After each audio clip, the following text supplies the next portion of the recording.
From the 22 News Plus studio,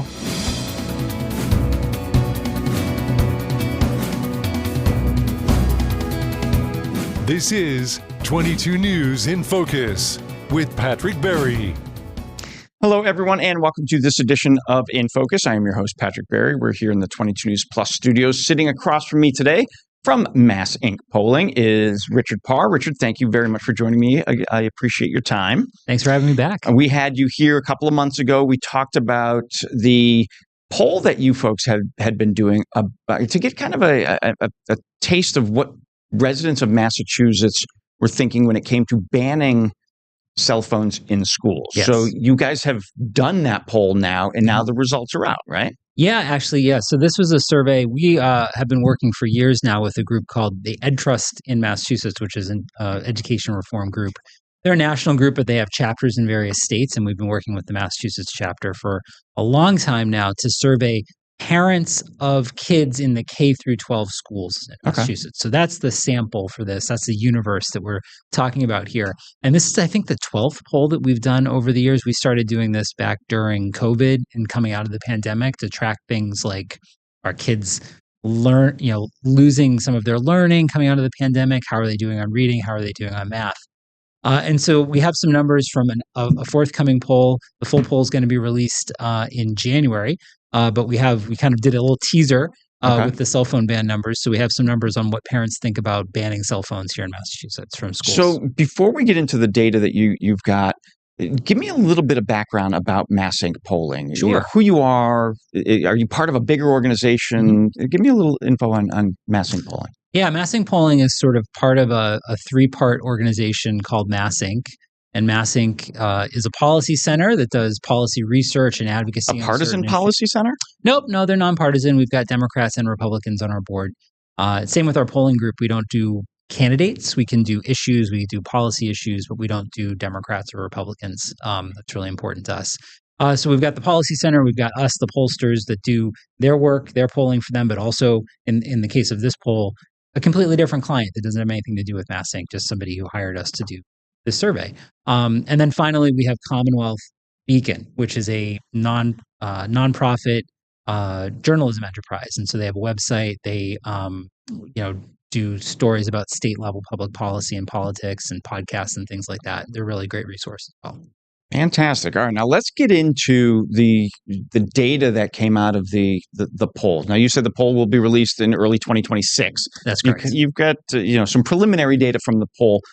Was there anything in the responses from the parents of K through 12 students that kind of shocked you? Or was it kind of what you expected? Well, so I mean, the general topic of the poll is going to be about technology and in particular AI in schools. And this is a really new topic. And there's a lot, I think, that folks are still trying to figure out about that. And that comes through in the responses. There's a lot of people who are kind of on both sides of the fence or a little unsure. But they are not unsure about cell phones. In fact, this is one of the more decisive findings in the poll, is that about 2/3 of the parents that we talked to in the middle school and high schools, this was just asked of kids who essentially would be likely to have a cell phone. Because usually the K through 5, 6, they don't have a phone. Yeah. So you're really targeting those parents. They might have screens. I mean, I know as a parent of young kids that they definitely have screens, but they don't have cell phones yet. Right. So we decided to just ask this of the 6 through 12 parents. But 2/3 of them favor banning what's called a bell-to-bell ban on cell phones, which would mean that you go into school, you might be able to bring your phone, but you'd have to put it away. You would not be able to turn it on. You wouldn't be able to access it until the bell at the end of school, at the end of the school day. So the overall concept is zero interaction with your phone, bell to bell. That's correct. But there's some nuances to that. That was the overarching result, was bell to bell. 2/3 of parents said no. Yeah. But there's nuances. Exactly. So, what we did with this poll is there is an actual proposal in the legislature right now to do this, to ban cell phones in this way. And it does have certain exceptions in it. Exceptions like the schools would have to provide a way for people to contact their kids in the event of an emergency. If the kids are on a field trip, they get to have the phone because, what if they need to contact somebody? What if they need to get picked up early or things like that? So there are some exceptions. We basically tested as close to the language of the current proposal in the legislature as we possibly could, because we wanted to understand, like, okay, this is what's on the table. Let's see how parents react to it. And again, about 2/3 of parents support this idea. 40% of them strongly support the idea. So there's a fair amount of kind of intensity of opinion about this. It seems like it's kind of has a favorable take among parents. Right? It's interesting. I think those 6th through 12th grade parents, they're a younger generation. They grew up with cell phones for the most part. My generation, I don't understand the reason for a cell phone in school. Certainly I didn't have a phone in the 70s and 80s. So my parents were, call the school if you need something, or you went to the office and called home, or your mom's office or dad's office for something. There are some really interesting generational divides in this survey. So, obviously, as you said, parents, they are kind of like a compressed amount of the ages do not run the full gamut, right? But what we found in the survey is that, parents who are basically under 40, only 20% of them strongly support doing this. And if you look at the parents who are over 50, 47% of them strongly support it. So there is an age thing. There is a bit of an age gap. Everybody supports it. It's just a question of, like, how intensely do you support it? The younger parents, I think, are more sympathetic to the idea that the kids should have the phones. Older parents, as you said, are a little bit, what do they need a phone in school for, right? Exactly. Yeah. We are up on our first commercial break. There's still plenty more to talk about when it comes to the poll results for cell phones in schools. So stay with us. We're back in a moment. This is 22 News in Focus with Patrick Berry.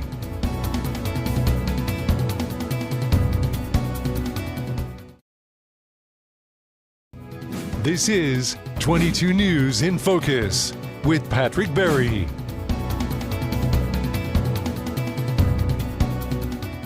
Welcome back, everyone, to this edition of InFocus. Richard Parr, Vice President at MassINC Polling Group, is sitting across from me. Richard was on our show a couple of months ago to talk about a poll that they had done to kind of test the waters to see what parents of school-age children felt about the proposed ban of cell phones in schools. Well, that poll is done. The results are trickling in, and Richard has been kind enough to come in and give us sort of a preview of some of those results. The full report will be out in early 2026. But we've got some data right now. So as Richard was saying before we went to break, 66%, 2/3 of the parents polled were in favor of what's called a bell-to-bell, morning bell to afternoon bell ban on cell phones in schools. But there's a lot of nuances to that, and there are certainly some parental concerns too, when it comes to their child being reachable. Yes. Exactly. What were some of the things you heard? Yeah. So both in the survey and in a focus group that we did along with this, we heard people. The number one thing that we heard was that I need to be able to get in touch with my kid if there's something goes wrong. Right. I mean, it's kind of sad to say that, like, parents are thinking about this, but they are thinking about school shootings. They're thinking about, like, emergencies at the school, that they wouldn't, that if the cell phones are all put away and the kids are in a classroom. I mean, I had one woman talk in the focus group about how her kids had been in like a shooter situation, and that they had both had their phones and they were able to text their mom and say, yeah, I'm okay. And that if they weren't able to get to their phones and they weren't able to do that, that would be something that would be really upsetting to. Right. And I can understand that, as a parent of two girls, and with unfortunately, the regularity with which we see school shootings nowadays, that's absolutely a concern. And the ability to get in touch with your child from a safety perspective, but even simple things, a lot of kids are involved in after school things. Yep. A quick text or phone call, pick me up at this time, don't pick me up at this time, whatever it might be. Were those some of the things that parents? Yeah, we heard that too. Particularly in the focus groups, people were kind of like, that's a great venue for this sort of conversation, because people start to pick it apart in a way that you can't do in a poll question. And they start to say things like, well, yeah, I like to be able to text my kid and say, I'm running late, I'm not going to be able to pick you up then. Or they can say, oh, I have practice today. I don't have practice. It got canceled. Right. Like, if I don't have that ability to communicate throughout the day with my child, it's going to make it harder for me to do what I need to do as a parent. And, and a lot of parents are working and they're trying to juggle all these things. So there's a little bit of inconvenience there. I think overall, what the numbers are saying is that people still favor doing it, but they just want information from their district. If this is going to happen, how's this going to work? What are the details? What are the policies? Yeah. What are the exceptions? How am I going to be able to get in touch with my kid if I really need to? And as long as those things are met, I think people are in favor of this. Did the study also point to what parents perceive as the benefits of cell phone bans. Yeah, we heard a little bit about this in the focus group more so than in the survey. But people were talking a lot about how much of a distraction the cell phones are. I think in general, parents feel like the screens, not just cell phones, but just the screens that they have around the house, whether it be an iPad or a phone that's not a phone anymore, which is something that we do in my house. You take a spare phone and take the SIM card out of it and use it like a Wi-Fi enabled device. That kids are just in general on their screens too much, right? And that they would like to see less of that. And they also talked about kind of that the cell phones are not a great influence in terms of kids, filming each other, using it for bullying, like social media types of interactions that they're not crazy about during school. So they like the idea that the phones would be put away, not just during classes. They wanted them put away during the lunch periods, recess, in between whatever. classes, things like because that's they talked about kids like filming incidents between other kids and that going viral on the internet. So it's not just about the classroom learning. It's about the entire social environment of the schools and how the phones are affecting that. It's funny you talk about the filming, the video usage. I'm of the mindset, and this is just my own personal belief. A lot of those things that happen within the four walls of a school might be done with the intent that I want this filmed. I want to be a TikTok famous or social media famous or what it is. So, and then the bullying aspect of social media, which is huge because it plays a role in our children's mental health. I kind of like the ban, and it seems as if I'm not alone in that. Yeah, exactly. Again, it's about 2/3 say that they support it, and there is a little bit of variation if you look at it by age, by income, by education, but every group, a majority supports it. The real question is by how much and how intensely, how much do they strongly support? Right. It comes down to really the nuts and bolts of the ban. It's nice to say it was bell to bell, but there are, like I said, there are a lot of unique situations, kids with health problems, kids with, handicapped kids, whatever they might be. Mm-hmm. So that's unfortunately where I think it may turn into, well, my child needs this. I have a special, reason for having a cell phone. And then it will just become, every kid's got a reason. Every parent will have a reason. When did the poll get into the nuance, like the nuts and bolts of how it would roll out, or more of parents' opinions on these certain ideas? Yeah, so we essentially we asked people, does your child have a phone? Almost universally, like over 80%, close to 90% of the parents were telling us that their kids already have phones. So in that 6 to 12. 6 to 12. Okay. Great. So this is a very salient issue for them. They're talking about something or taking away something that most of these kids have. We also we gave them then the full text of what this proposed legislation would do and the exceptions. And then finally we said, well, if this were to happen, which of these following things would you want to get from your school? And the top thing that people said that they would want in terms of information is, how do I get in touch with my kid during the school day if I need to?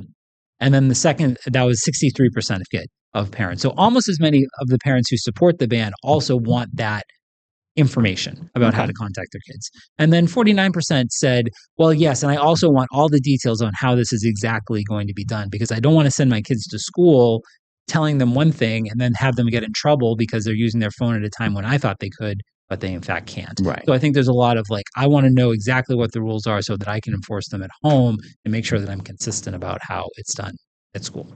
This might be getting off track a little bit, but is the proposal uniform across every school district in the state, or is the legislature saying, this is what we want to do? It's up to you as the individual school district to implement how you do it. So yeah, I think Northampton might be different than Greenfield, might be different than Chicopee, might be different from Somerville.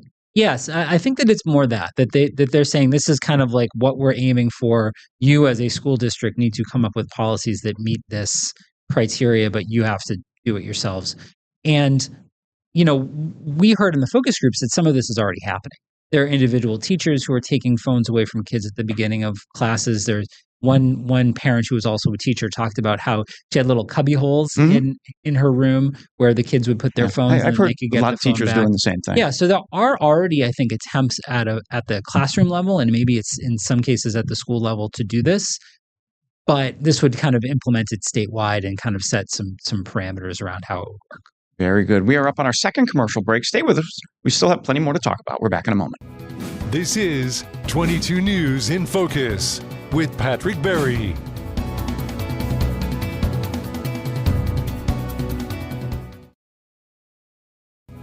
This is 22 News in Focus with Patrick Berry.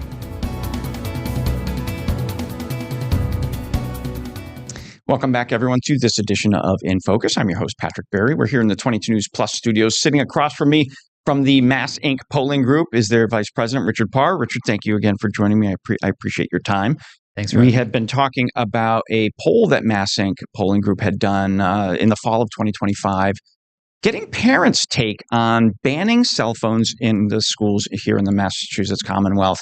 Some of the data has been out. 2/3, I think you said, Richard, 2/3 of parents in the 6 to 12 grade age group, which are usually the kids who have phones, have said ban phones. But there are a lot of nuances to that, coordination for pickup, safety reasons, and whatever it might be. One thing I did not get to ask you in the previous segment was smartwatches. A lot of kids have smartwatches.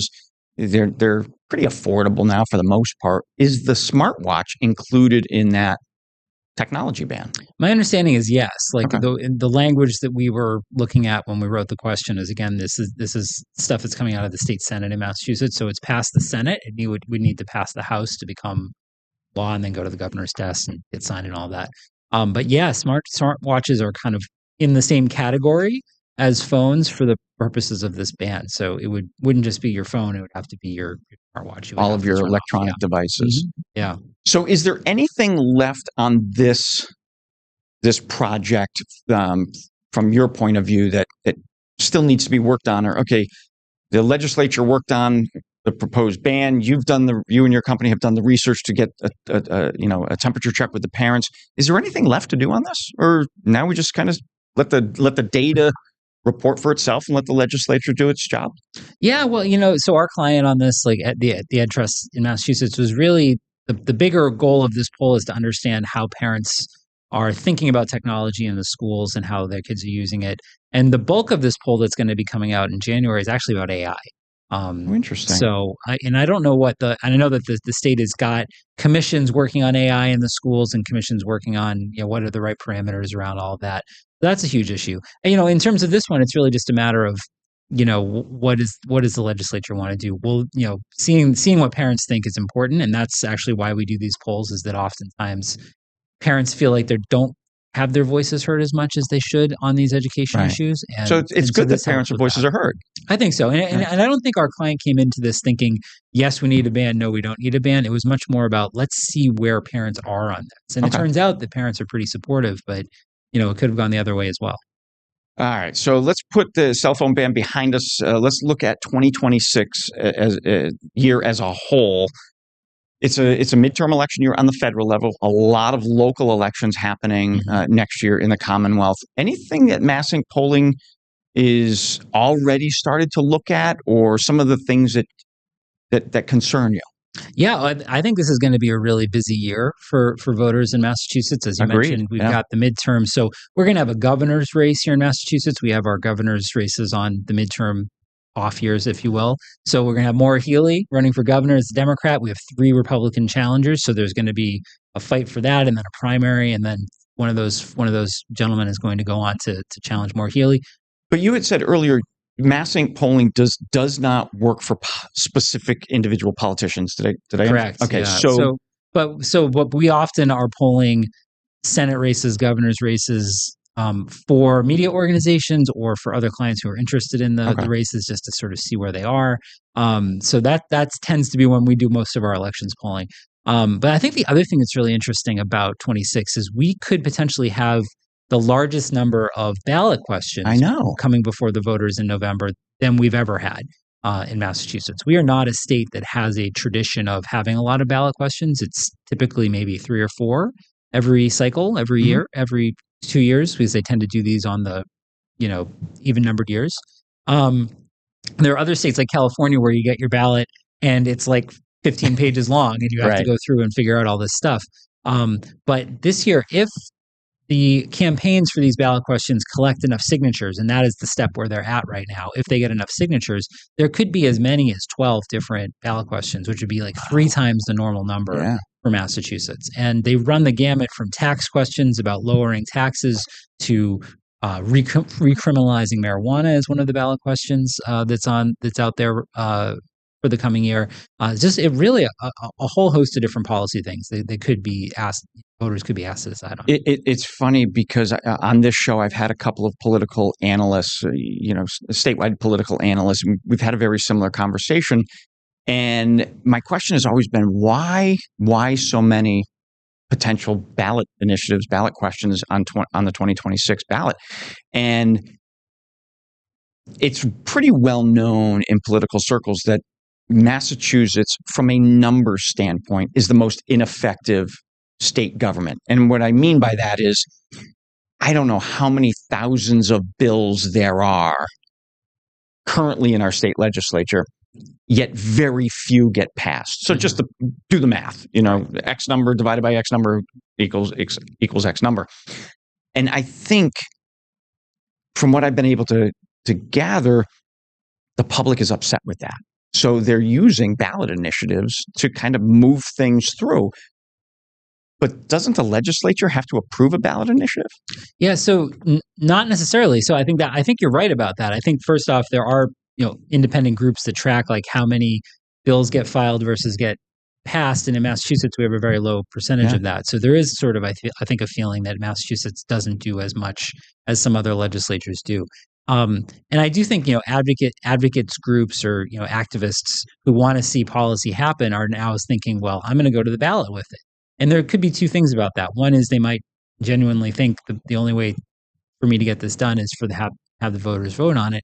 But it's also a bit of a tactic too, because you can put out a ballot question and basically say to the legislature, if you do not take action on this, I'm going to have the voters decide on it for you. And the legislature may not like that. The legislature might say, okay, well, we are going to do something on this now. We're going to be pushed to act by the fact that there was a ballot question. So some of these ballot questions might be a tactic in order to get Beacon Hill to do something, and then the ballot question will go away. Right. But no, I don't think the legislature needs to approve. The process is the Attorney General needs to say that the ballot question is like sort of legal, valid and legal, and then the Secretary of the Commonwealth needs to determine that they've gotten enough signatures collected and that those are all valid and legal, and then can go before the voters. And it's a lengthy process, which is why it's done only every 2 years on the state ballot. That's right. Yeah. Fantastic. Richard Parr from MassINC Polling Group. I want to thank you so very much for giving us some insight into what you're working on. Good to see you. Good to see you too. This is 22 News in Focus with Patrick Berry.